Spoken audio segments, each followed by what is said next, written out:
नमस्कार।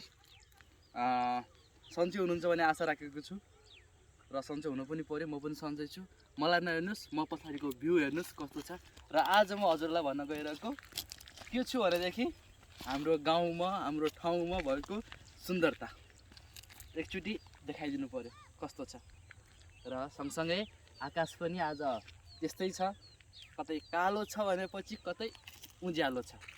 र यो चाहिँ सबै ताल हो है। यसमा माछाहरू छ, ठुलो ठुलो त्यो भट्याङ भट्याङ भट्याङ गर्ने खालको माछाहरू छ। अनि यो चाहिँ तालको माथि जुन ढिक छ त्यो ढिकमा हिँडिरहेको छु म अनि मेरो क्यामेराम्यान गणेश ओली। र त्यस्तै हो।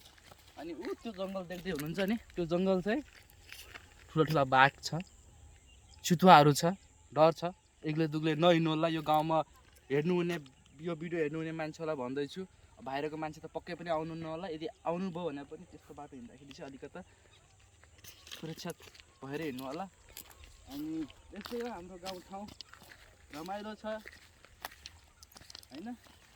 समय मिलाएर आउनु होला, गर्मीको महिना नआउनु होला। यस्तो गर्मी हुन्छ कि म त खासै कालो छैन, मेरो क्यामेराम्यान अलिक कालो थियो, देखाइदिन्थेँ पछि देखाउँला। त्यो हजुरहरूको माग भयो भनेपछि म हजुरलाई अवश्य देखाउने छु।